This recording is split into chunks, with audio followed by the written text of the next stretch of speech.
वैसे guys I hope you are doing well. ये वीर वेलकम टू स्टलर फैमिली। तो कैसे हो मेरे दोस्तों, मैं आशा करता हूँ शानदार तरीके से आप लोग अपनी लाइफ को एंजॉय कर रहे हो, अपनी सेहत, फैमिली और पढ़ाई का ध्यान काफी अच्छे से रख रहे हो।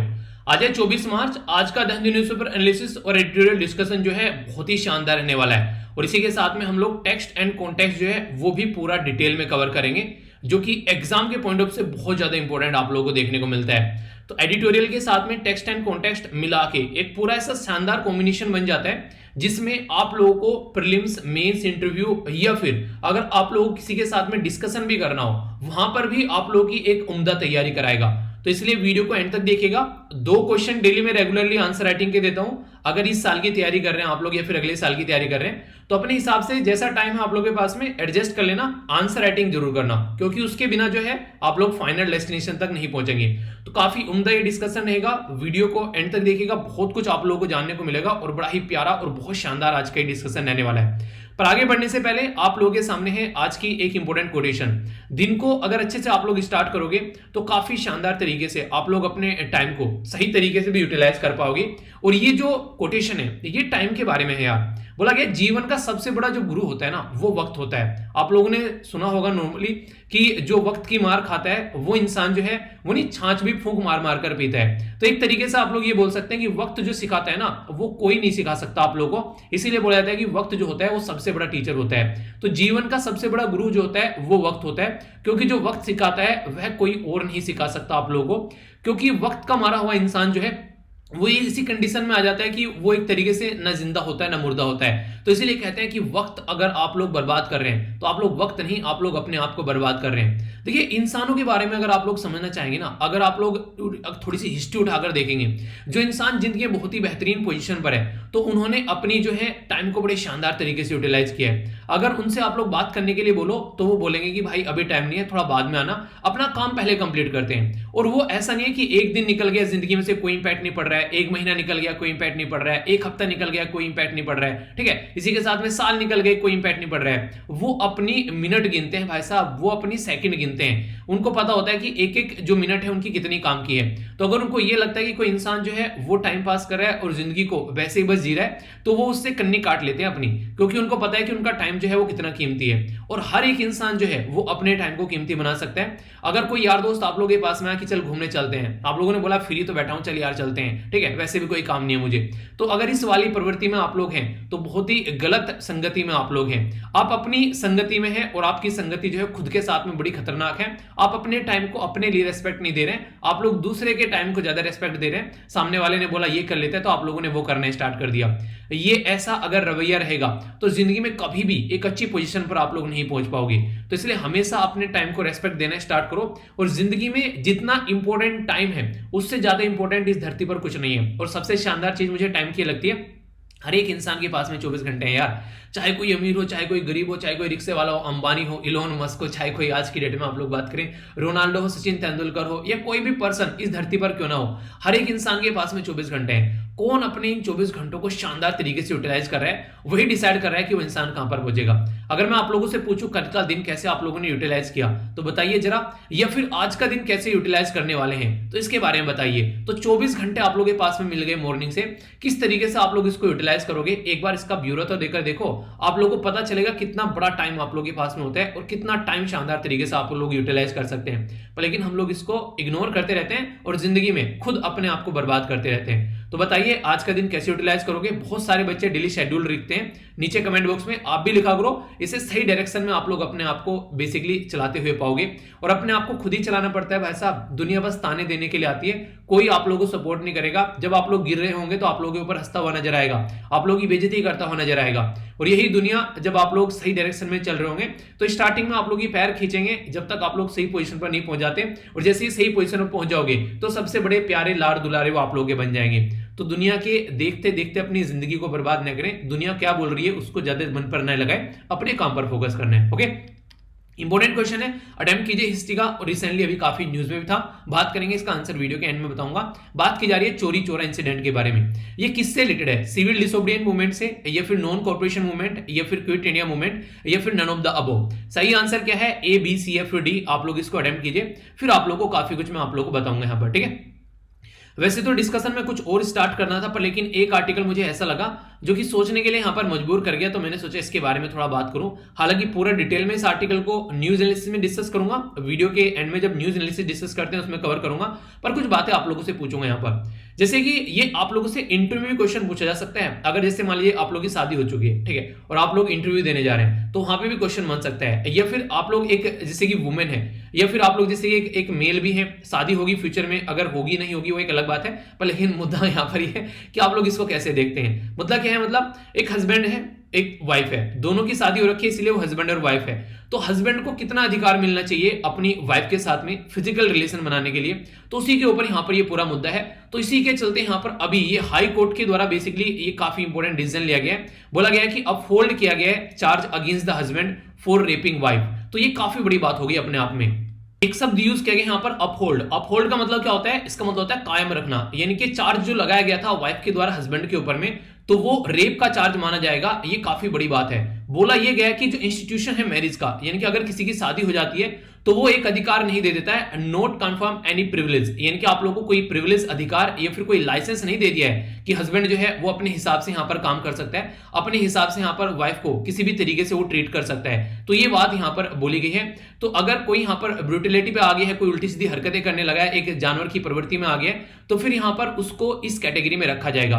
तो पूरा आर्टिकल काफी डिटेल में डिस्कस करूंगा। और एक पर्टिकुलर सेक्शन है 375 जो कि बार बार न्यूज में आता है और हस्बैंड को कहीं ना कहीं यहाँ पर छूट देता है कि वो अपनी वाइफ के साथ में किसी भी तरीके का ट्रीटमेंट कर सकता है, क्योंकि मैरिज के रिलेशन को ध्यान में रखते हुए। तो अभी हमारी कंट्री में मैरिटल जो रेप है उसके बारे में काफी ज्यादा मुद्दे भी डिस्कस सामने निकल कर आए। तो ये अगर वुमेन इंपावरमेंट के बारे में कुछ लिखने के लिए आ जाए तो वहां पर भी आप लोगों से क्वेश्चन बन सकता है। इसी के साथ में अगर बात की जाए यहाँ पर एक तरीके से महिला और पुरुष की इक्वालिटी के बारे में, वहां पर भी आप लोगों से क्वेश्चन बन सकता है। पैट्रियार्कल सोसाइटी के बारे में, यानी कि पुरुष प्रधान सत्ता देश के बारे में कुछ लिखने के लिए आ जाए तो वहां पर भी आप लोग इसको यूज कर सकते हैं। तो काफी इंपॉर्टेंट यहां पर हो जाएगा। तो ऐसे पॉइंट जो है आप लोग यूज कर सकते हैं। तो आर्टिकल बाद में डिस्कस करूंगा, क्योंकि पहले हम लोग अपने एडिटोरियल और टेक्स्ट एंड कॉन्टेक्स्ट वाला पोर्शन यहां पर देखेंगे, ठीक है। एक और आर्टिकल है यहां पर, वो है बेसिकली G20 के बारे में। रसिया को G20 से बाहर निकालने का रास्ता दिखाने की बात की गई है। तो वो भी काफी उम्दा आर्टिकल है, वो प्रीलिम्स के पॉइंट ऑफ से बहुत इंपॉर्टेंट आप लोगों को हो जाएगा। इस तरीके से डिटेल में डिस्कस करूंगा, तो वो भी वीडियो के एंड में आप लोगों से डिस्कस करूंगा, ठीक है। आइए पहले नजर डालते हैं आज के एडिटोरियल और टेक्स्ट एंड कॉन्टेक्स्ट के ऊपर क्या क्या बातें हम लोग डिस्कस करेंगे। उसके बाद में फिर हम लोग आगे बढ़ेंगे एक एक पॉइंट के ऊपर में, ठीक है। सबसे पहले अगर आप लोगों से एडिटोरियल के बारे में बात की जाए तो आप लोगों को पता है अभी रसिया और यूक्रेन का जो मुद्दा चल रहा है वो काफी ज्यादा छाया हुआ रहता है मैक्सिमम जगह। तो उसी के बारे में यहां पर बात की जा रही है। तो यहां पर आप लोगों को पहले ये वाला है बेसिकली आर्टिकल, और ये वाला आर्टिकल है यहां पर रसिया और यूक्रेन के बारे में है। देखिए अभी आप लोग इन आर्टिकल को कंप्लीटली इग्नोर कर सकते हैं। रीजन क्या है, रीजन ये है कि जब ये वॉर कंप्लीट हो जाएगी उसके बाद में आप लोग क्या करना है, समराइज कर लेना है। आप लोग क्या समराइज करेंगे, मैं ही आप लोगों को समराइज कर बता दूंगा पूरी क्या क्या कंडीशन बनी, कहां कहां पर क्या क्या सिचुएशन है। अभी ये चीजें चलती जा रही है, बढ़ती जा रही है, रेगुलर आर्टिकल आ रहे हैं, बिल्कुल भी टाइम वेस्ट नहीं करना है। एग्जाम पास में आ रहा है, इनको कंप्लीटली इग्नोर आप लोग को करना है, ठीक है। सब ये कह रहे हैं ऐसे मिलकर काम कर लो, इसको सुधार लो, वो सारी बातें डे बाय डे अगर रिपीट करोगे अपना बहुत इंपॉर्टेंट टाइम जो है बर्बाद कर दोगे। होता क्या है, किसी की लड़ाई हो गई, होने दो, उसको सर फोड़ने दो एक दूसरे का, ठीक है। सर फोड़ के घर चले गए, काम खत्म हो गया। अगर जेल में, अगर सर फोड़ के कोर्ट में चले गए तो केस चल गया, तो घर चले गए तो, और केस बन गया तो, जब यहां पर पूरा काम सिमट जाए कि अच्छा अब इनको सजा मिल चुकी है और जेल में पड़े हुए, अब यहां पर आर्टिकल कवर करना है, ठीक है। तो इस तरीके से यानी कि अगर लड़ रहे हैं तब तक उनको लड़ने दो, उनको मजे करने दो अपनी जिंदगी के। जब कंप्लीट आर्टिकल हो जाएगा उसके बाद में आप लोग उसके नोट्स बना ले हैं, उसके बाद में आप लोग उसको तैयार करना है कि पूरा जिस्ट है, और उसी में से क्वेश्चन आप लोग फिर बनते हैं, ठीक है। तो ये आप लोग हमेशा याद रखा करो, काफी ज्यादा फायदा पहुंचाएगा। ग्रोथ के बारे में बात की जा रही है, इंडिया के ग्रोथ के बारे में, अनसर्टेनिटी के बारे में, और ये चाइना के ग्रोथ के बारे में। यहां पर बहुत सारे फैक्चुअल इंफॉर्मेशन दे रखी है कि यहां पर चाइना का ग्रोथ ऐसा हो रहा है, इंडिया ग्रोथ ऐसा हो रहा है, क्या क्या इंपैक्ट पड़ रहा है कोविड-19 का, यूक्रेन की वॉर के क्या इंपैक्ट पड़ रहे हैं। तो मैं आप लोगों को दोनों को कंबाइन कर कुछ बेसिक इंफॉर्मेशन बताऊंगा जिससे इकोनॉमी के क्वेश्चन अक्सर पूछे जाते हैं, क्योंकि डेटा जो रहते हैं, जो भी यहां पर पॉइंट दे रखे हैं, वो हर महीने आप लोगों को चेंज होते हुए नजर आएंगे, ठीक है। आज ये हो गया, कल को ये हो गया, बाई मंथली पॉलिसी आ रही है अलग अलग कंट्री की, वो सारी चीजें, ठीक है। तो मैं आप लोगों को वो पॉइंट बताऊंगा जो एग्जाम के लिए बहुत इंपॉर्टेंट होंगे। तो उनके लिए हम लोग अच्छे से समझेंगे क्या क्या पॉइंट है, एक एक पॉइंट जो है वो कवर करूंगा, तो आप लोग चीजों को अंडरस्टैंड कर पाएंगे, ठीक है। ये काफी इंपॉर्टेंट होगा।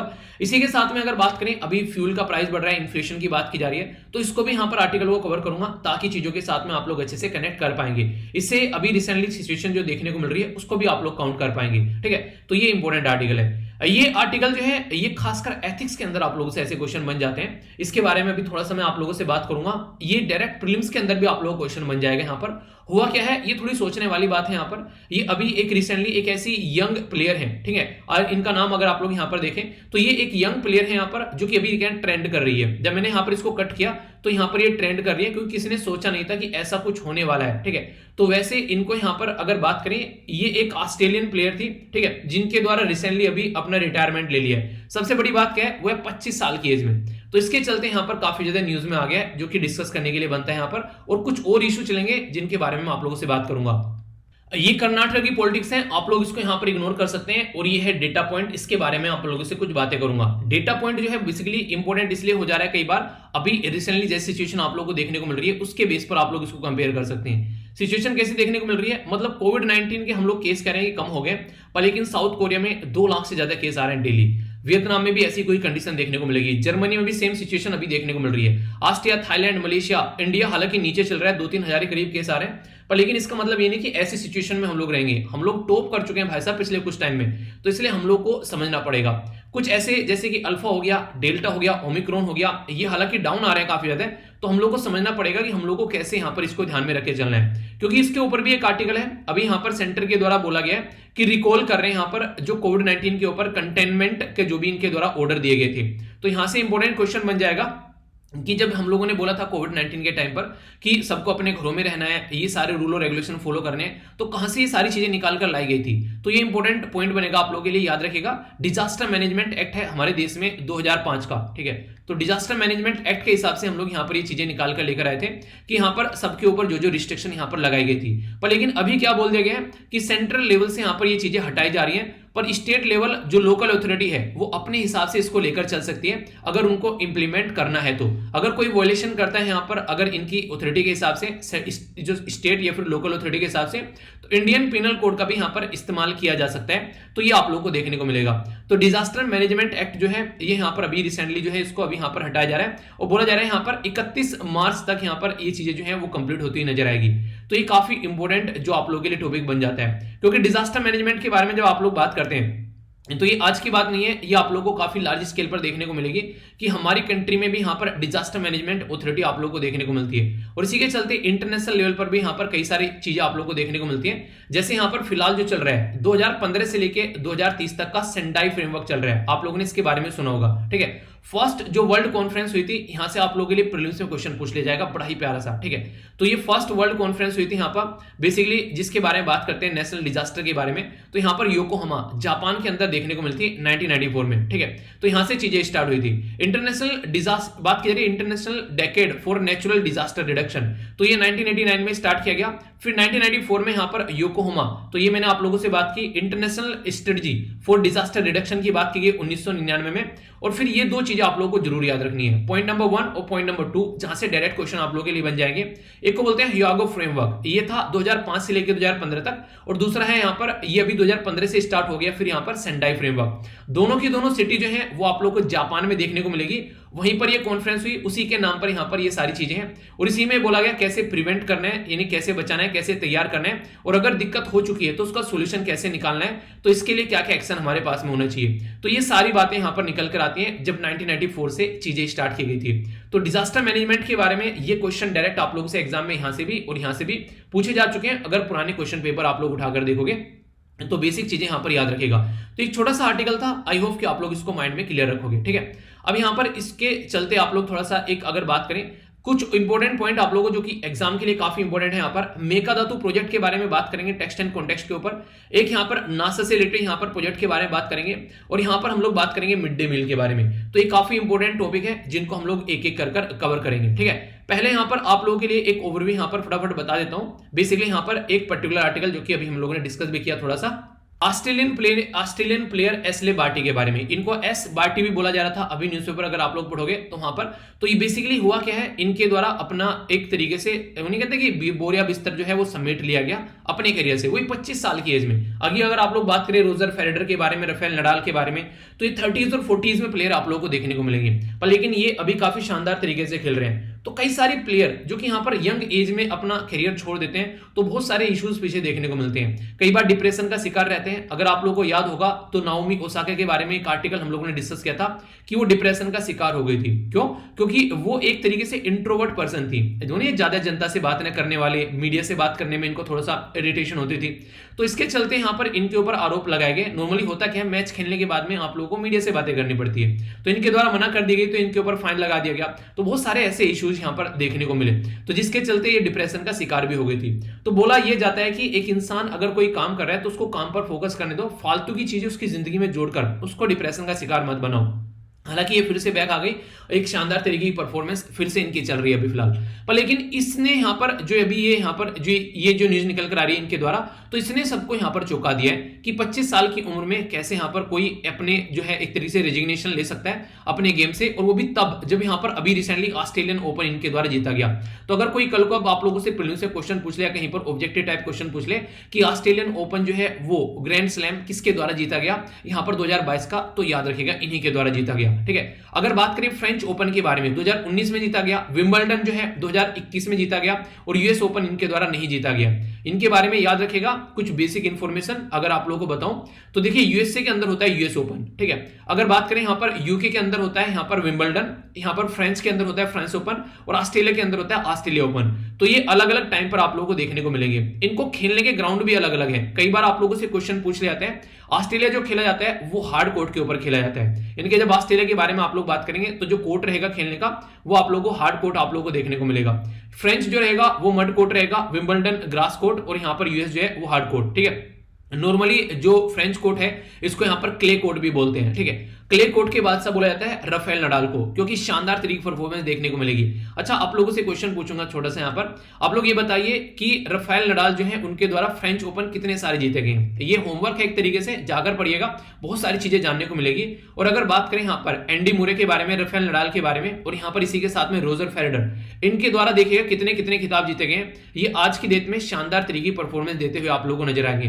तो ये कुछ ऐसा होमवर्क है जिससे डायरेक्ट आप लोगों से क्वेश्चन पूछे जा सकते हैं। और अभी आप लोगों ने देखा होगा यूपीएससी के कोई सर और पैर नहीं होते हैं, वो कहीं से क्वेश्चन पूछ लेते हैं। तो गेम से क्वेश्चन पूछा तो गेम के अंदर घुस गया, तो गेम से भी क्वेश्चन आप लोग पूछ ले जाते हैं। तो यानी कि इसको भी आप लोग इग्नोर नहीं करना है, तैयार करके चलिएगा। सबसे पहले अगर क्रोनोलॉजिकल ऑर्डर में लगाने के लिए आ जाए तो सबसे पहले होता है ऑस्ट्रेलिया ओपन, फिर होता है फ्रेंच, फिर विंबलडन, और फिर होता है यूएस ओपन। ऐसे भी आप लोग यहाँ पर इसको देख सकते हैं। तो इसके बारे में बेसिकली यहाँ पर कुछ बातें की गई है। तो बोला तो हालांकि ये भी गया है कि आज की डेट में बहुत सारे प्लेयर जो हैं जो ऑलरेडी 40s में भी खेल रहे हैं, अपने आप को फिट किए हुए हैं, रिकवर किए हुए हैं। 25 की एज में निकलकर चले जाना, ये कुछ ना कुछ बैकग्राउंड में ऐसी कुछ देखने को मिलेगा कि हो सकता है घर में कुछ गलत चीजें चल रही है जिसकी वजह से प्रेशर में इंसान आ गया, पर्सनल लाइफ में चीजें चल रही हैं।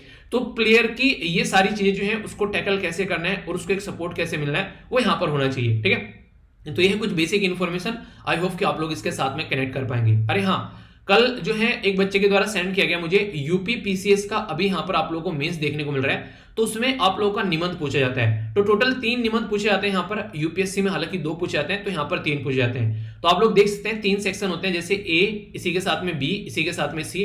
तो अलग अलग आप लोग यहाँ पर अगर देखेगा तो आसानी से कोई ना कोई क्वेश्चन ऐसा होगा जो आप लोग अटेम्प्ट कर पाएंगे। जैसे यहाँ पर अगर मैं आप लोगों से बात करूं, पहला बोला गया यहाँ पर आर्ट एंड द सोसाइटी, जो यहाँ पर सोशल लिबर्टी के बारे में। दूसरा बोला गया secular politics, needs and the challenges. ठीक है, status of higher education research in India, way of future. तो यहां पर आप लोग बात करें तो इसको अगर आप लोग छोड़ दें तो यहां पर इन दोनों में से एक आप लोग आसानी से लिख सकते हैं। सेक्युलरिज्म के बारे में, पॉलिटिक्स के बारे में सारी बताए हैं क्या क्या दिक्कतें हैं, और अभी जैसे हिजाब का मुद्दा हो गया या फिर अलग अलग रिलीजन के बारे में बातें होगी, तो ऐसा क्वेश्चन पूछना बनता है, लाजमी है। ठीक है, नेक्स्ट जो इंपॉर्टेंट क्वेश्चन अगर बात करें, न्यू एग्रीकल्चर कानून और जो भी यहाँ पर जो पीजेंट मूवमेंट है उनके बारे में बात की जा रही है, तो हिस्ट्री के साथ में कनेक्ट कर लिया गया। पर लेकिन ये मैंने काफी डिटेल में आप लोगों को पढ़ा है यहाँ पर सिटीजनशिप अमेंडमेंट एक्ट के बारे में, इंक्लूसिव इंडिया, तो आप लोग देख सकते हैं। इसी के साथ में यहाँ पर ये भी इंपॉर्टेंट है, इफेक्ट और चेंजेस इन द यहाँ पर ग्लोबल इन्वायरमेंट, और क्या क्या चैलेंज है, क्या क्या यहाँ पर आप लोग यहाँ पर इसका वे आउट, यानी कि चुनौती के रास्ते क्या क्या है। ठीक है, ये आप लोग यहाँ पर इनमें से कोई लिख सकते हैं। आप लोगों से पूछ जाए यहाँ पर कोविड-19 के बारे में। ठीक है, तो मैंने कितनी बार बताया, तो ग्लोबल इकोनॉमी पर कोविड-19 का इंपैक्ट, तो ये क्वेश्चन आप लोगों का निबंध के अंदर बन गया। ठीक है, इसी के साथ में डेमोक्रेसी, इलेक्शन और कास्ट, ये काफी बड़ा कॉम्बिनेशन रहता है जब कहीं इलेक्शन होते हैं। तो इलेक्शन के बारे में मैंने बोला था, इलेक्शन हो रहे हैं तो कोई ना कोई क्वेश्चन बनेगा, तो डायरेक्ट क्वेश्चन आप लोगों के लिए यहाँ पर देख सकते हैं। ठीक है, Indian foreign policy at present condition and direction, दुनिया भर की चीजें डिस्कस करते हैं, कैसे रिलेशन चाइना के साथ में, कैसे यूएसए के साथ में, रशिया काफी ज्यादा न्यूज में है, तो मुझे नहीं लगता कि कोई भी क्वेश्चन सुनने के बाद में आप लोगों को ये लगेगा यार इसके बारे में तो पता नहीं है। ऐसे लिखने का सबसे शानदार तरीका ये होता है कि आप लोग बैठो, कम से कम 8 से 10 मिनट उसके बारे में सोचो, अपने पॉइंट्स बनाओ, उसके बाद आप लोग चीजें लिखना स्टार्ट करो। अगर फिर भी समझ में नहीं आ रहा है ऐसे कैसे लिखना है, तो इसके ऊपर मैंने आप लोगों को देखने को मिलेगा कई सारी जो है वीडियोस बना रखी है। 1 मिनट,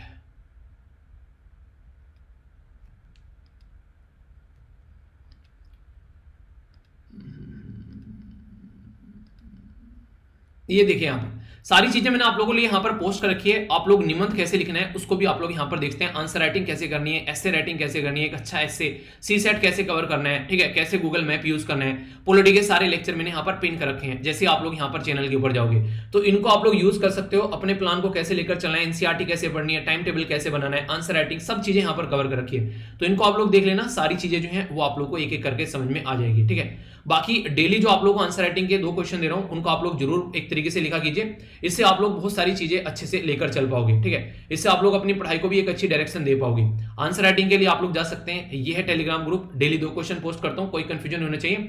और अगर नोट्स वगैरह चाहिए और डेली आर्टिकल पढ़ने के लिए जो मैं देता हूं उसके लिए आप लोग यहां पर जाइए, ये आप लोग यहां पर मिल जाता है बेसिकली एसएलवी पीडीएफ के नाम से, ठीक है। सारी चीजें फ्री ऑफ कॉस्ट है, पीडीएफ भी यहीं पर मिल जाती है, टेंशन नहीं लेने का, एंजॉय करने का। अच्छा मैं आप लोगों से पूछूं, इन 9 के 9 ऐसे में से कोई 3 ऐसे कौन कौन सा लिखना पसंद करेंगे? मान लीजिए ए सेक्शन हो गया तो ए सेक्शन में first second third, B section हो गया बी में से 4 5 6, सी हो गया, या मतलब आप लोगों से पूछ रहा हूं अगर आप लोगों को पेपर दूं मैं तो कौन सा निबंध आप लोग लिखोगे, जरा कमेंट बॉक्स में बताओ, ठीक है। इससे मुझे पता चलेगा कि आप लोग किस तरीके की चीजों को सोच रहे हैं और कैसे आप लोग लेकर चल रहे हैं। तो ये काफी एक इंपॉर्टेंट मुद्दा हो जाता है, तो इसको आप लोग ट्राई कीजिए, देखता हूं क्या क्या आंसर आप लोग के निकल कर आते हैं, ठीक है।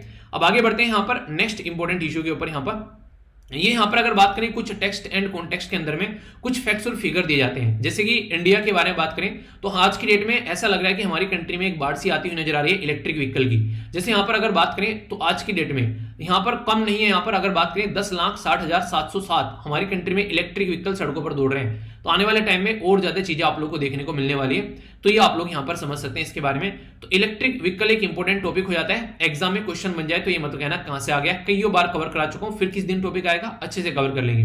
नेक्स्ट यहां पर ये काफी इंपॉर्टेंट है, अभी न्यूज में भी है, जापान और इंडिया के रिलेशन के बारे में, MARSH, ठीक है। तो MAHSR, तो यहां पर क्या है, Mumbai Ahmedabad high speed rail. तो ये प्रोजेक्ट बेसिकली जापान की हेल्प से हम लोग इंप्लीमेंट करने वाले हैं। तो लैंड एक्वाइजेशन यानी कि जमीन खरीदने में देरी हो गई, उसकी वजह से यहां पर ये बातें सामने निकल कर आई थी। स्टेटस को इन द पेटेंट्स, तो पेटेंट्स काफी ज्यादा यहां पर अभी देखने को मिले, तो उसके बारे में यहां पर एक नंबर दे रखा है यहां पर।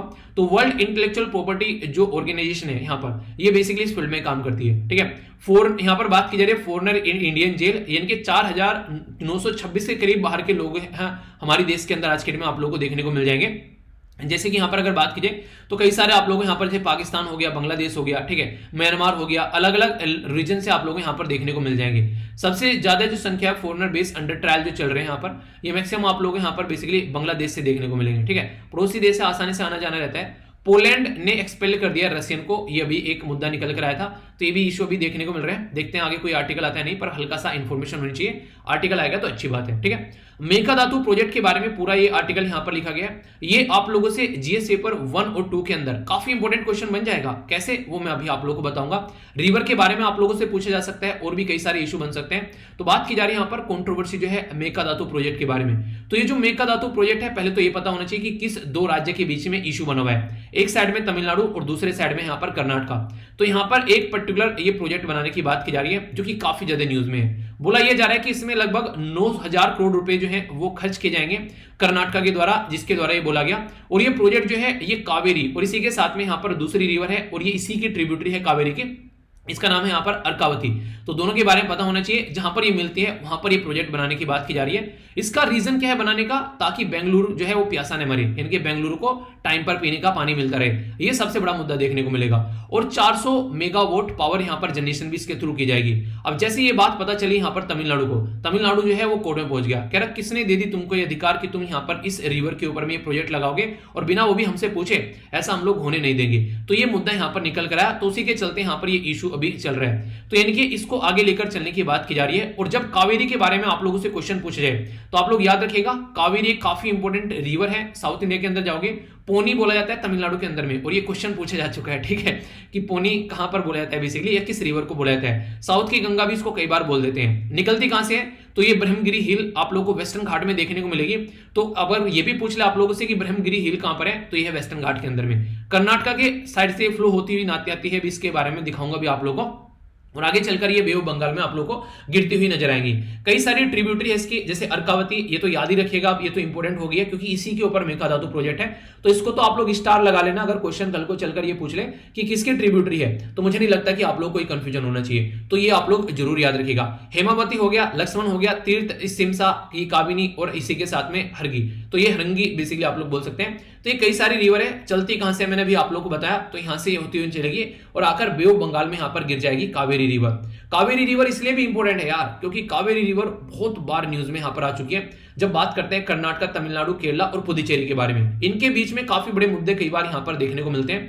2018 में सुप्रीम कोर्ट को कूदना पड़ गया इस मुद्दे के ऊपर, तो इसके चलते यहां पर बोला गया सुप्रीम कोर्ट के द्वारा सबसे ज्यादा पानी जो कावेरी का यूज करेगा वो करेगा तमिलनाडु, दूसरे नंबर पर यूज करेगा कर्नाटका, तीसरे पर यूज करेगा केरला और चौथे पर यूज करेंगे पुदुचेरी।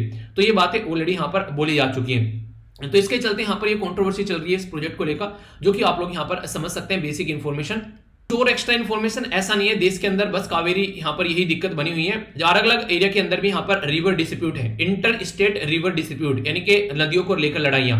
तो अगर पूछ रहे हैं यहां पर रवि और व्यास किस किस के बीच में, तो पंजाब और हरियाणा और राजस्थान आपस में लड़ते हुए नजर आएंगे इसको लेकर। जिस जिस राज्य से आप लोग आते हैं उसके बारे में थोड़ा सा याद रखेगा, इंपोर्टेंट क्वेश्चन इंटरव्यू में बन जाएगा।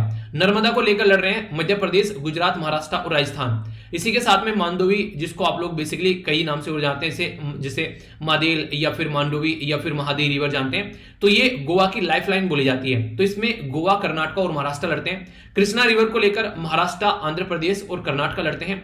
गोदावरी को लेकर यहां पर महाराष्ट्र, आंध्र प्रदेश, कर्नाटक, उड़ीसा, मध्य प्रदेश लड़ते हैं। पेरियार रिवर पर तमिलनाडु, केरला लड़ते हैं। गोदावरी पर यहां पर जैसे बताया तो महाराष्ट्र, आंध्र प्रदेश, ये आप लोगों को देखने को मिलेगा। और इसी के साथ में यहां पर बात की जा रही है विमसद्रा, इसमें आंध्र प्रदेश और उड़ीसा लड़ते हुए नजर आएंगे। यानी कि ये वो रिवर है जिसके ऊपर कोई ना कोई आप लोगों को लड़ता हुआ नजर आएगा। तो बेसिक इंफॉर्मेशन है, यहां पर भी मैंने एक और लिस्ट आप लोगों को दे दी है ताकि आप लोगों के माइंड में इसको लेकर कोई कंफ्यूजन न हो, ठीक है। तो ये कुछ बेसिक चीजें हैं इस पर्टिकुलर प्रोजेक्ट के बारे में, और इसके चलते क्वेश्चन पूछ लिया जाए तो आप लोग कंफ्यूजन इसको लेकर नहीं होना है, ठीक है। तो ये थी कुछ बेसिक इंफॉर्मेशन। आइए अब आगे बढ़ते हैं। नेक्स्ट जो इंपॉर्टेंट आर्टिकल यहां पर निकल कर आ रहा है, ये है बेसिकली स्कूल में मिड डे जो मील है उसके बारे में बातें की जा रही है। और अभी काफी इंपॉर्टेंट जो मुद्दा यहां पर देखने को मिला, अभी हमारी कंट्री में आप लोगों ने देखा कोविड-19 के चलते सारे स्कूल्स वगैरह बंद हो गए। तो बोला तो ये गया था कि जो स्कूल्स में नॉर्मली बच्चे को 450 जो यहां पर किलो कैलोरीज को मिलना चाहिए एनर्जी, इसी के साथ में 12 ग्राम कम से कम प्रोटीन, इसी के साथ में यहां पर बात की जा रही है उसको विटामिन ए या फिर यहां पर फोलिक एसिड वगैरह, आयरन वगैरह ये भी मिलना चाहिए। और ये सारा मुद्दा था मिड डे मील स्कीम का, ये यहां पर सारी चीजें इंप्लीमेंट करने की बात की जा रही थी। पर जैसे कॉलेज, जैसे स्कूल्स वगैरह यहां पर बंद हुए तो ये चीजें प्रॉपर इंप्लीमेंट नहीं की गई, तो इसके चलते यहां पर कई सारी दिक्कत देखने को मिले। तो इसके चलते यहां पर ये आर्टिकल पब्लिश किया गया। तो यहां पर एक स्कीम है जो काफी इंपॉर्टेंट है, इसके बारे में याद रखिएगा, इसको बोलते हैं पीएम पोषण।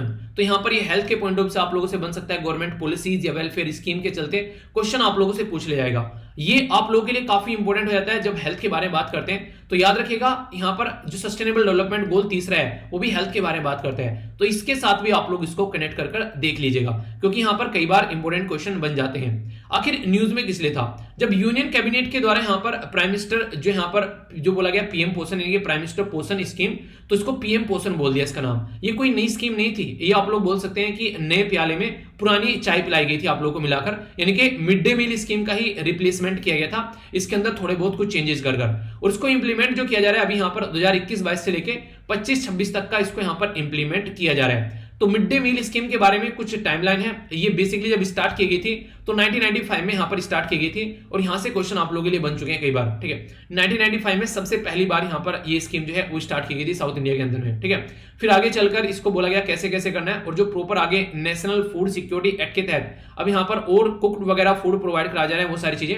और जो राइट टू एजुकेशन के बारे में बात करें, फ्री और कंपलसरी एजुकेशन, उसके चलते भी यहां पर जो बच्चों को जो पका पकाया खाना देने की बात की गई, तो ये भी यहां पर टाइमलाइन आप लोग देख सकते हैं। तो कुक्ड यानी कि बना बनाया खाना यहां पर बेसिकली काफी इंपॉर्टेंट है, तो उसके बारे में बात रखना है यहां पर, ठीक है।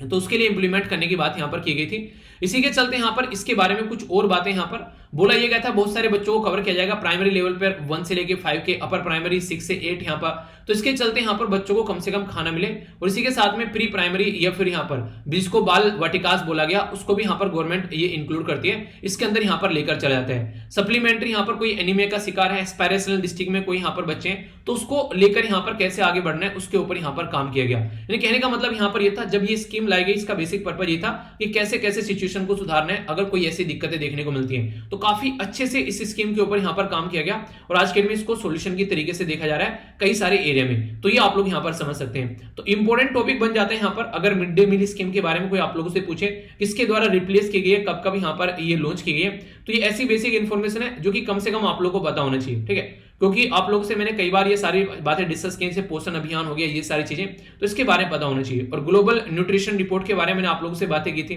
ताकि भुखमरी देश में से मिटाई जा सके, तो वो काफी बड़े मुद्दे निकल कर आते थे। इसी के साथ में दुनिया भर की स्कीम हमारे देश में चला रखी है इन सब मुद्दों को लेकर। तो ये जो मुद्दा है यहाँ पर इस मिड डे मील स्कीम के बारे में बात की जा रही है, तो कई सारे राज्य के अंदर में जो इश्यूज देखने को मिल रहे हैं उसके ऊपर यहाँ पर काम करना चाहिए। और एक और इंपॉर्टेंट मुद्दा वो है यहाँ पर कई तरह के मेल न्यूट्रिशन का शिकार बच्चे बनते हैं। जैसे नॉर्मल रहेगा, एक एज है, एक हाइट है, उसमें चीजें बढ़ रही हैं, अच्छा लगता है, ठीक है। वेस्टेड में जब आप लोग बोलेंगे तो लो वेट हो जाएगा यहाँ पर बेसिकली हाइट के हिसाब से। स्टंटेड में यहाँ पर बोलेंगे तो लो हाइट रहेगी एज के हिसाब से, और अंडरवेट का मतलब है लो वेट हो गया एज के हिसाब से।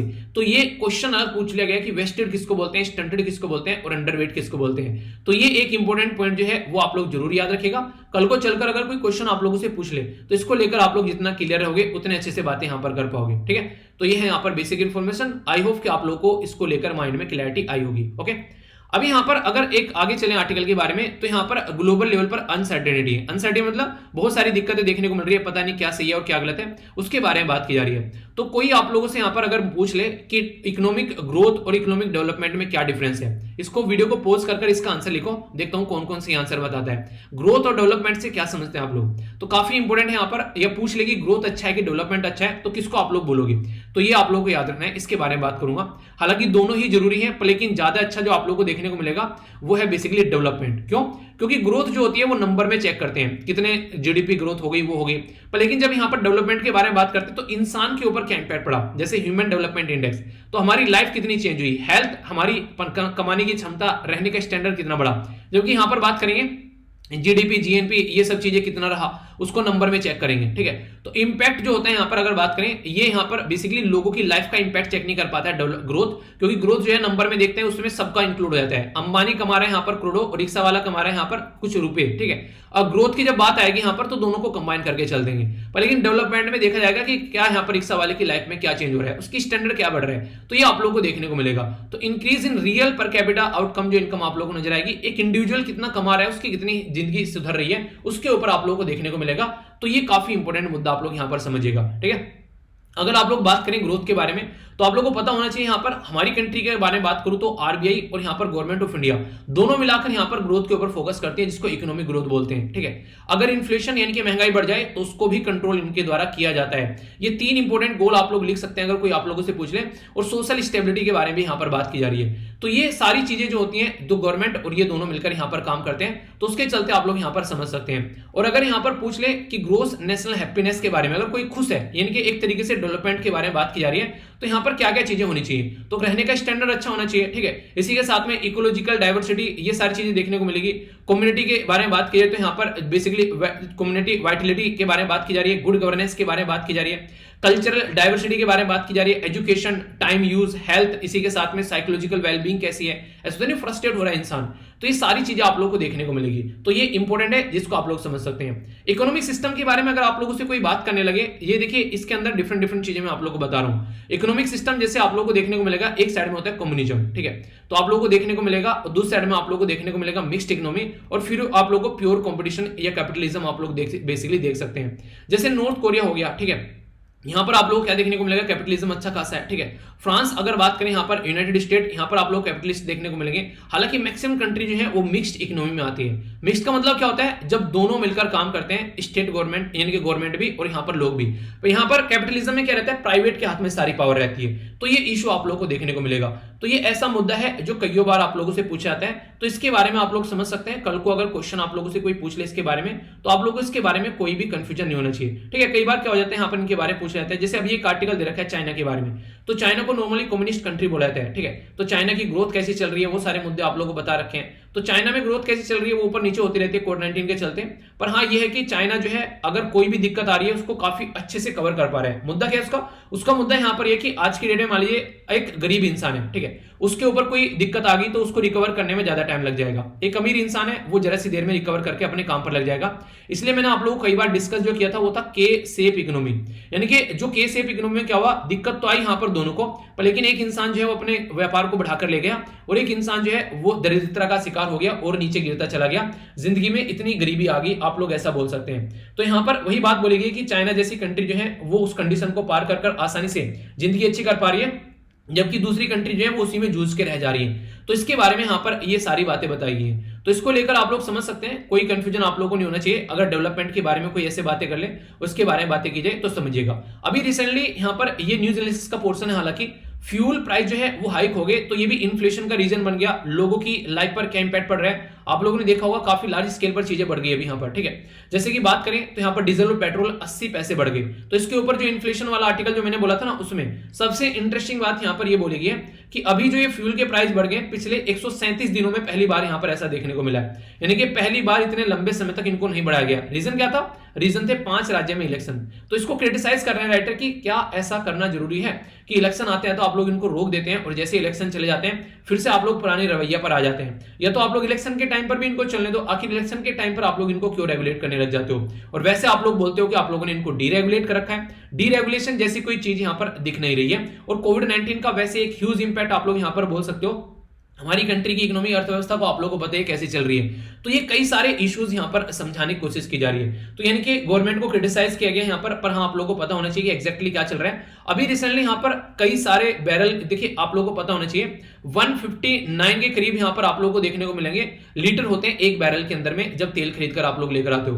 तो वो जो तेल खरीद कर आप लोग लेकर आते हो उसका प्राइस, बैरल का प्राइस अभी बढ़ गया था लगभग $11, पर लेकिन पिछले टाइम में यूक्रेन और रशिया की लड़ाई के चलते प्राइस बढ़ गया, पर हमारी कंट्री में डीजल पेट्रोल की प्राइस नहीं बढ़े। समझ रहे हैं आप लोग कितनी इंटरेस्टिंग चीज है? क्यों? क्योंकि यहां पर एक्साइज ड्यूटी लगाती है सेंट्रल गवर्नमेंट और इसी के साथ में वेट लगाती है स्टेट गवर्नमेंट। तो ये आप लोगों को देखने को मिलेगा, ये अलग अलग पैसा कमाते हैं। तो यहां पर कहने के लिए डीरेगुलेट है, रियलिटी में रेगुलेशन अभी चल रहा है। तो ये एक इंपॉर्टेंट मुद्दा आप लोग देखिएगा, तो कंफ्यूजन नहीं होना चाहिए। बाकी अच्छी बात है कि देश का एक्सपोर्ट जो है वो बढ़ गया है। तो कुछ नंबर्स यहां पर दे रखे हैं जो कि आप लोग हल्का सा आइडिया रख सकते हैं। तो एक्सपोर्ट क्रॉस कर चुके हैं यहां पर 400 बिलियन एनुअल टारगेट, एक गुड्स का जो शिपमेंट का वो जंप किया गया यहां पर। तो ये यहां पर बात की गई है, प्राइम मिनिस्टर साहब के द्वारा कांग्रेचुलेशन किया गया किसानों को, इसी के साथ में जो वेबर्स होते हैं और इसी के साथ में जो एमएसएमईज यानी कि micro small and medium enterprise हैं, उनके द्वारा यहां पर काफी बड़ा कंट्रीब्यूशन यहां पर देखने को मिला।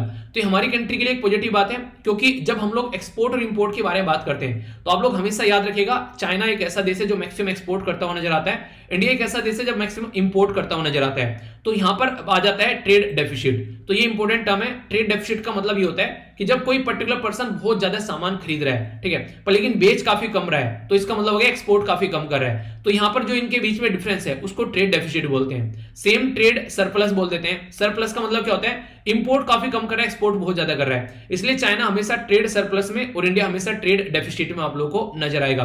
तो ये भी एक ऐसी इकोनॉमिक टर्म है जो कि आप लोग यहां पर याद रख सकते हैं, जिसके बारे में अगर कल को क्वेश्चन पूछ लिया जाए तो आप लोगों को कोई कंफ्यूजन इसके बारे में नहीं होना चाहिए, ठीक है।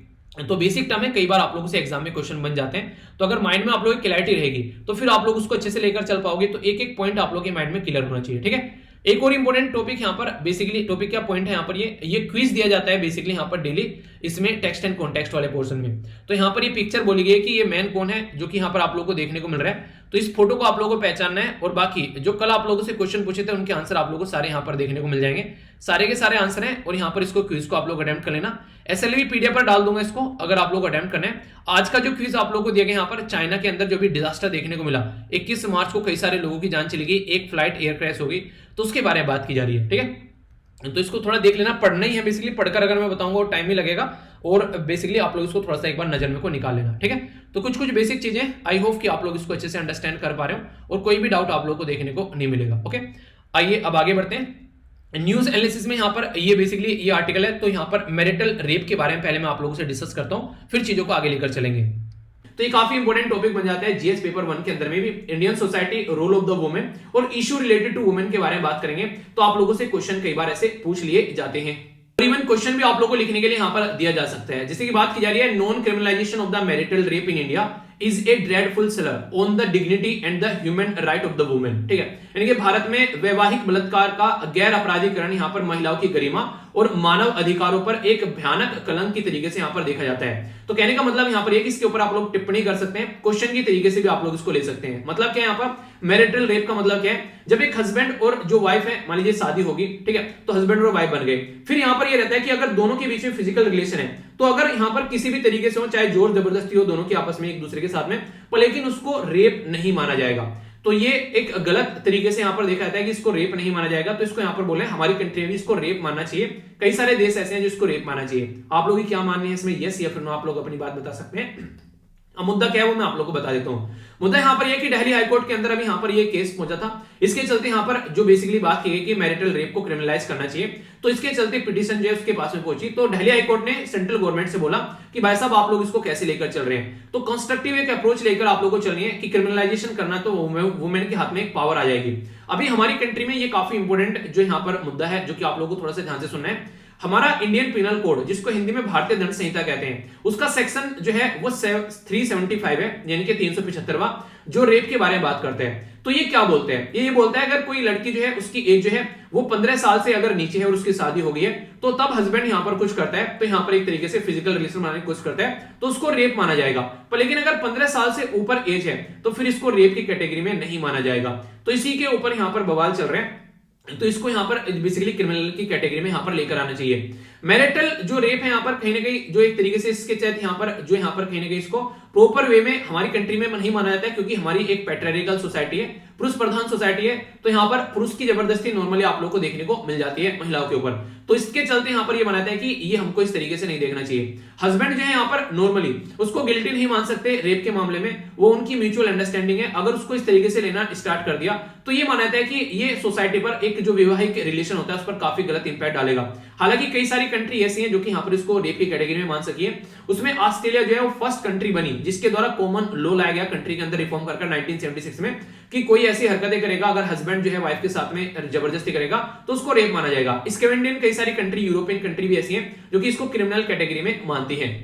तो लीगल प्रोविजन क्या है मैरिटल रेप के बारे में, तो मैंने अभी बताया यहां पर जो आप लोगों को डिटेल में कि सेक्शन 375 यहां पर इंडियन पिनल कोड का वो बात करता है मैरिटल रेप एक्सपेंशन के बारे में, ओनली 15 साल से नीचे की अगर एज है लड़की की, यानी कि वाइफ की। ठीक है, तो ये इंपॉर्टेंट इशू है।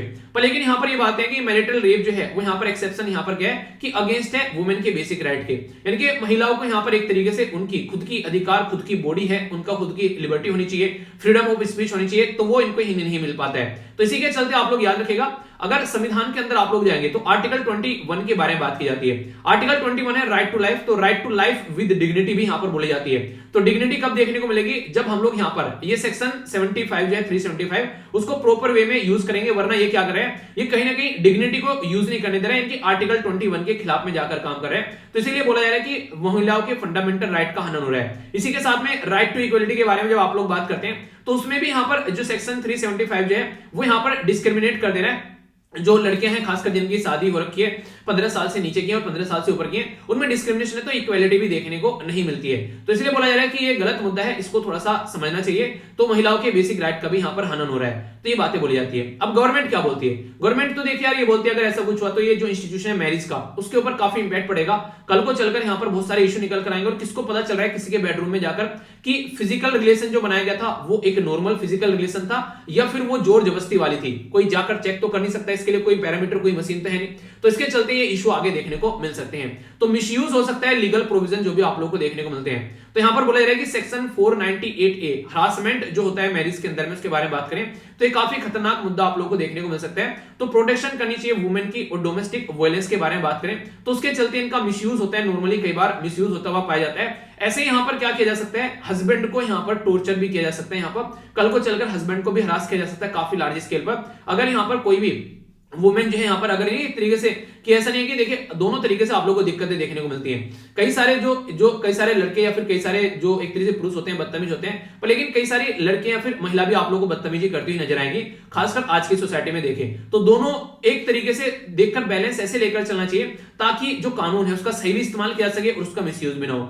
नॉर्मली हम लोग बात करते हैं दहेज के बारे में, आप लोगों ने सुना होगा कि हम लोग बात करते हैं कि दहेज जो है वो काफी ज्यादा सोसाइटी में बढ़ता हुआ नजर आता है, ठीक है, कि दहेज दिया जाता है, दहेज लिया जाता है, उसके बारे में बात करते हैं। पर लेकिन रियलिटी में अगर इसका दूसरा पहलू भी आप लोग देखें, जो कि नॉर्मली इग्नोर कर देते हैं, अगर किसी को अपनी लड़की की शादी करनी है, ठीक है, तो क्या देखेगा, लड़का बेसिकली कैसा है, ठीक है, देख लिया, गवर्नमेंट जॉब है, प्राइवेट जॉब है, फिर खेती कर रहा है, तो देखेगा अगर गवर्नमेंट जॉब कर रहा है तो ही शादी करनी है, ठीक है। ये भी देखते हैं यहां तक कि लड़के के बेसिकली बहन की शादी हो चुकी है क्या, अगर बहन की शादी हो चुकी है तो हमारी बेटी के ऊपर ज्यादा इंपैक्ट नहीं पड़ेगा। यहां तक भी देखते हैं कि माँ बाप है क्या, अगर माँ बाप टुलक चुके हैं और लड़का जॉब कर रहा है, अकेला रहता है, और बढ़िया। ऐसी ऐसी हरकतें सोसाइटी में आप लोगों को देखने को मिलती है, ये आप लोगों ने नॉर्मली देखा होगा। यानी कि नॉर्मली अगर बात करें, कमियां दोनों ही तरीके से आप लोगों को देखने को मिलेगी, ऐसा नहीं है कि एक ही हाथ से ताली बजाई जाती है। तो आज की डेट में देखो कि अगर कोई खेती कर रहा है, वो अपने आप कमा नहीं रहा है क्या, वो भी इंसान कमा रहा है, पर उसकी शादी के लाले पड़ जाते हैं कई बार। क्यों? क्योंकि गवर्नमेंट जॉब वाला चाहिए, और गवर्नमेंट जॉब वाला होगा फिर वो क्या करेगा, उसको बड़ी गाड़ी देंगे, चाहे अपनी जमीन बेचकर क्यों ना देनी पड़ जाए, पर गवर्नमेंट जॉब वाले की शादी करनी है। पर लेकिन यहाँ पर बाप की भी कोई गलती नहीं है, वो चाहता है कि बेटी जो है वो सही घर में जाए, पर लेकिन पैरामीटर तो है नहीं सही चेक करने का, जिसके गाड़ी दी और जिसको दुनियादारी दी उसकी क्या गारंटी है वो सही रखेगा कल को। तो सोसाइटी में अगर कोई एक तरीके कोई गलत चीज है ना, तो दोनों हाथों से ताली बजती है, कभी ताली जो है एक हाथ से नहीं बजती है। तो दोनों ही तरीके से आप लोगों को ये मुद्दे देखने को मिलेंगे। आप लोगों की क्या राय है? मैंने कुछ गलत बोला तो उसके लिए एक्सट्रीमली सॉरी, किसी को बुरा लगाओ, पर लेकिन आप लोग भी अपनी राय बता सकते हैं। ये मैंने आप लोगों को बताया बेसिकली जो सोसाइटी में आप लोगों ने नॉर्मली देखा होगा, अपने इर्द गिर्द भी ये सारी चीजें।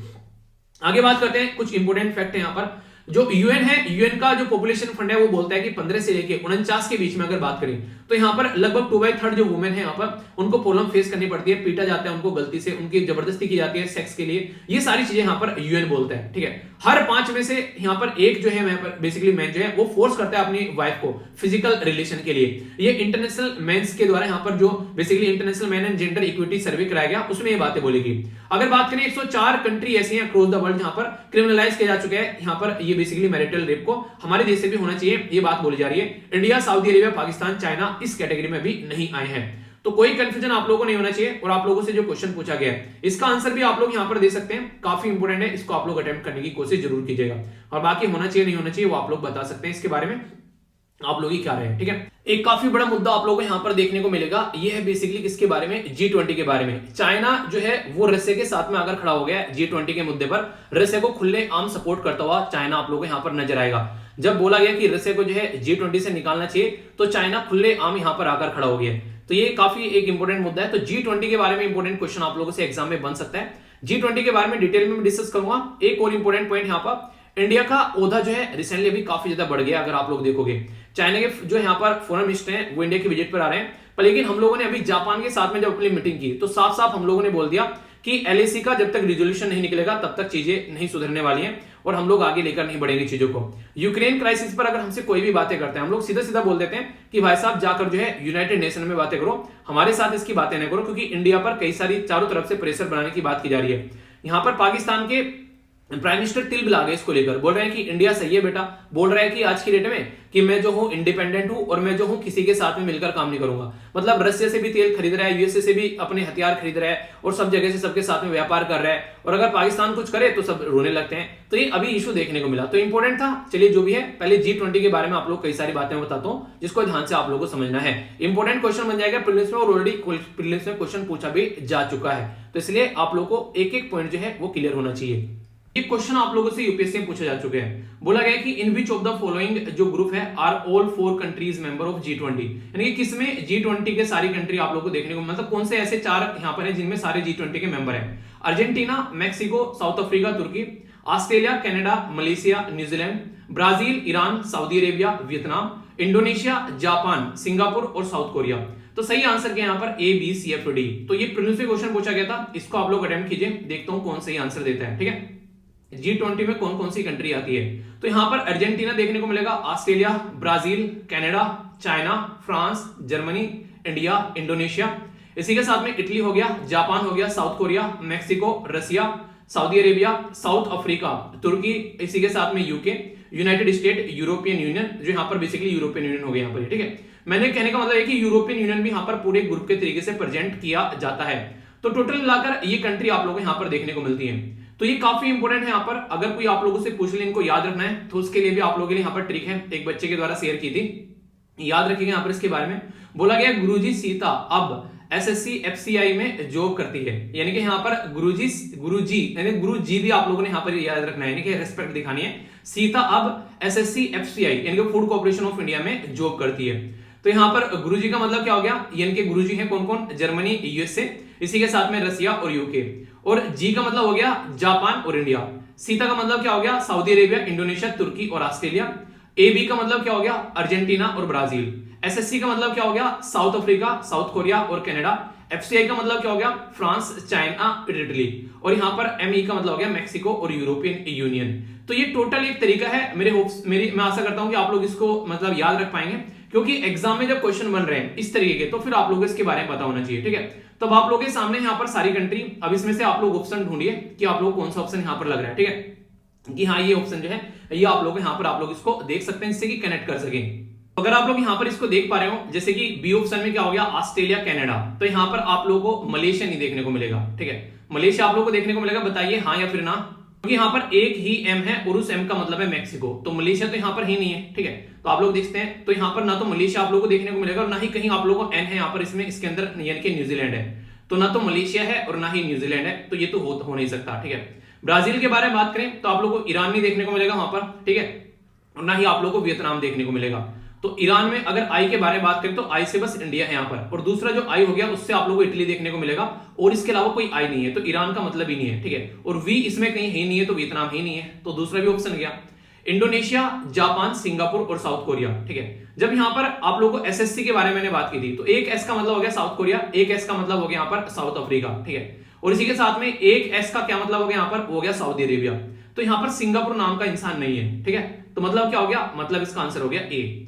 तो आप लोगों को ये चीजें जो है थोड़ा सा ध्यान देकर पढ़नी पड़ेगी, आगे भी क्वेश्चन बन सकता है, किसी और दूसरे एग्जाम में क्वेश्चन बन सकता है। तो टॉपिक को एक बार इसी तरीके से कवर कर लो ना, कि आगे क्वेश्चन बन जाए तो कोई कंफ्यूजन आप लोगों को देखने को नहीं मिले। ठीक है, तो ये हो गया पूरा। बाकी यहाँ पर G20 जो कंट्री है, इनका फॉर्मेशन जो किया गया था 26 सितंबर 1999 में यहाँ पर इसको बनाया गया था, लगभग 22 साल पहले। तो यहाँ पर ये एक ऐसी ऑर्गेनाइजेशन है जिसका खुद का अपना कोई हेडक्वार्टर देखने को नहीं मिलता है। जिस कंट्री के पास में इसकी चेयरमैनशिप पहुंच जाती है उसके पास में इसका हेडक्वार्टर हो जाता है। जैसे फिलहाल के टाइम पर यहाँ पर इसके अंदर 20 मेंबर हैं, और हेडक्वार्टर किसका यहाँ पर आप लोगों को देखने को मिलेगा, बेसिकली इंडोनेशिया। तो इंडोनेशिया के जो प्रेसिडेंट होंगे यहाँ पर, जैसे कि जिनका नाम है यहाँ पर जोको विडोडो। तो जोको विडोडो कौन है, वो इंडोनेशिया के प्रेसिडेंट है, तो वही आज के डेट में इनके हेड है। तो खुद का कोई हेड नहीं होता है, तो यहाँ पर जहां पर ये जाकर बैठते हैं वहीं पर ये अपना हेड बना लेते हैं। यानी कि आप लोगों ने सुना होगा जहां पर हम लोग खड़े होते हैं वहीं से लाइन स्टार्ट होते हैं, तो वहीं से बेसिकली चीजें स्टार्ट हो जाती हैं। तो ये बातें हैं, और बाकी आप लोगों को पता है G20 बता दिया, G8 में से यहाँ पर रसिया बाहर निकाल दिया, अब ये G7 रह गया। और G7 के बारे में क्वेश्चन बन जाए तो कंफ्यूज नहीं होना है, अकेली इकलौती एशिया की कंट्री है जापान। बाकी आप लोग कौन सा देखने को मिलेगा, यूके, इसी के साथ में यूएसए। ठीक है, कनाडा, जर्मनी, फ्रांस, इटली। ठीक है, जहां पर जर्मनी रहता है नॉर्मली फ्रांस देखने को मिल जाता है, कि यूके और कनाडा एक जगह आप लोगों को नजर आ जाएंगे। इटली को ले लिया, चलो साथ में कोई होना चाहिए, और यहाँ पर यूएसए के साथ में कनाडा भी आप लोगों को नॉर्मली देखने को मिल ही जाता है। जैसे ऑस्ट्रेलिया के साथ में कई बार आप लोगों को चिपका हुआ मिलेगा, बेसिकली न्यूजीलैंड, ऐसे यहाँ पर यूएसए के साथ में कई बार बोलते हैं कनाडा चिपका हुआ है। ठीक है, तो ये बेसिक चीजें हैं। इनके सबके हेड कौन कौन है उनके बारे में आप लोगों को बता दिए, क्योंकि एनडीए फिर सीडीएस के अंदर में एक बार यहाँ पर क्या कई बार यहाँ पर पूछे जा चुके हैं, कई सारी कंट्री के प्रेसिडेंट वगैरह या फिर कोई इंपोर्टेंट पर्सनैलिटी जो कि न्यूज में रहते हैं, तो इनके बारे में आप लोग थोड़ा सा पता रहना चाहिए आप लोगों को, खासकर जो इंपोर्टेंट कंट्री है जो आज की डेट में आप लोगों को न्यूज में देखने को मिलती है। ठीक है, उन्हें देखिए मोटा मोटा आइडिया आप लोगों को रखना चाहिए, तो वो बातें यहाँ पर बताई गई है। तो इसके चलते यहाँ पर ये जो कवर है आप लोगों ने देखा यहाँ पर, ये बेसिकली पीआईबी के द्वारा भी यहाँ पर बोला गया कि इस तरीके की चीजें कवर करने वाले हैं। तो ये यहाँ पर ये मुद्दा आप लोगों को देखने को मिलेगा, इंडिया जो है वो प्रेसिडेंसी जो है G20 की 1 दिसंबर 2022 से लेके 30 नवंबर 2023 तक यहाँ पर रहने वाली है। तो इसके चलते सेक्रेटरीट जो है वो सारी चीजें देखेगा, और उसके हिसाब से यहाँ पर कमेटी सेटअप की जाएगी, जो भी यहाँ पर चीजें हैं उसके कोऑर्डिनेशन में काम किया जाएगा। अब G20 की इतनी इंपोर्टेंस क्या है उसको थोड़ा सा हम लोग बात करते हैं। G20 अगर ग्लोबल लेवल पर आप लोग एक मोटे मोटे तौर पर देखोगे तो यहाँ पर आप लोगों को लगभग दुनिया की 65% पॉपुलेशन इन्हीं देश के अंदर मिल जाएगी आप लोगों को। इसी के साथ में यहाँ पर 79% जो वर्ल्ड का ट्रेड है, यानी कि एक तरीके से आप लोग बोल सकते हैं कि मोटे मोटे तौर पर बस 20% जो व्यापार है इससे अलग है, बाकी सारा व्यापार इसके अंदर आ चुका है। इसी के साथ में बस 16% जो इकोनॉमी है वो अलग है, बाकी की 84% जो है वो इसके अंदर आ चुकी है। तो इससे एक अंदाजा आप लोग लगा सके कितना ज्यादा यहाँ पर दुनिया का व्यापार देखने को मिलता है। और जब ट्रेड इतना है तो लगभग इतना ही आप लोगों को यहाँ पर एमिशन, कार्बन एमिशन भी देखने को मिलेगा। यानी कि अगर ये जो देश है G20 कंट्री, अगर ये अपनी इकोनॉमी को एक तरीके से सोलर एनर्जी की ओर लेकर चल दे, तो आप लोग ये बोल सकते हैं काफी हद तक हम लोग कार्बन एमिशन को जो है कंट्रोल कर सकते हैं, और आज की डेट में बहुत ज्यादा प्रोडक्टिविटी चीजें आप लोग को देखने को मिलेगी। ठीक है, तो ये कुछ ऐसी बातें हैं जो कि आप लोग यहां पर समझ सकते हैं। कल को अगर क्वेश्चन पूछ ले कोई, तो कोई कंफ्यूजन आप लोग के माइंड में इसको लेकर नहीं होना चाहिए। आगे कुछ और बातें मैं आप लोगों से करूंगा, जैसे यहां पर कई सारे ऐसे लोग हैं जो कि परमानेंट गेस्ट हैं, वो नहीं कहते कि यार ये परमानेंट आदमी है आकर बैठ जाता है, ठीक है, कई बार आप लोगों ने देखा होगा। इसमें जैसे कि अफ्रीकन यूनियन हो गया, association of south Asian nation हो गया जिसको आसियान आप लोग बोलते हैं, फाइनेंशियल स्टेबिलिटी बोर्ड हो गया, फूड एंड एग्रीकल्चर ऑर्गेनाइजेशन हो गया, इंटरनेशनल लेबर ऑर्गेनाइजेशन हो गया, इंटरनेशनल मॉनेटरी फंड हो गया, स्पेन हो गया, New Partnership for African Development हो गया, इसी के साथ में Organisation for Economic Cooperation and Development हो गया, United Nation, World Bank, World Health Organization और वर्ल्ड ट्रेड ऑर्गेनाइजेशन। ये ऐसे इंसान हैं, ये बिना बुलाए मेहमान हैं जो जाकर जब बैठ जाएंगे, चाहे आप लोग इनको बुलाओ चाहे आप लोग इनको न बुलाओ, ठीक है।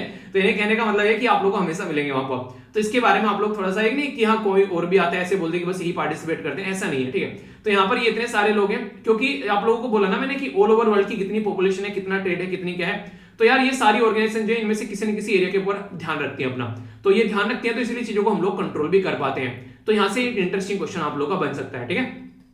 आगे बात करते हैं, अगर आज तक की टोटल अगर मोटे मोटे तौर पर मीटिंग के बारे में आप लोग बात करो तो ऐसे यहां से क्वेश्चन आप लोग के बनने के चांसेस हो जाते हैं कई बार। आज के देखें अगर आप लोग मोटे मोटे तौर पर देखोगे, पहली मीटिंग जो थी वो 14 से 15 नवंबर 2008 में इसकी देखने को मिली थी, और 2008 में आप लोगों को याद होगा रिसेशन आया था। रिसेशन मतलब जो लोग आज की डेट में प्रॉपर वे में अपनी जिंदगी जी रहे थे, उनकी जिंदगी में एक तरीके से नहीं कहते कि गड्ढा आ गया था, लोगों को जॉब से निकालकर फेंक दिया गया था, इकोनॉमी जो है वो काफी नीचे दब गई थी। तो ये उस टाइम की बात की जा रही है। तो यहाँ पर जो वर्ल्ड जो एक तरीके से वॉशिंगटन डीसी है उसके अंदर पहली बार यूएसए के अंदर यहाँ पर ये मीटिंग हुई थी। सेकंड 2009 में आप लोगों को देखने को मिली यूके के अंदर में। तो ये चलते चलते अगर आप लोग बात करेंगे, अभी जो रिसेंटली 2021 में ये मीटिंग हुई है अक्टूबर के महीने में, ये इटली के अंदर हुई है, रोम के अंदर में, ठीक है। और जो अभी यहाँ पर 2022 में होने वाली है यहाँ पर, तो ये कहां पर होगी, इंडोनेशिया के अंदर होगी। और फिर 2023 की जो होगी यहाँ पर ये वो इंडिया के अंदर होगी, न्यू दिल्ली के अंदर में।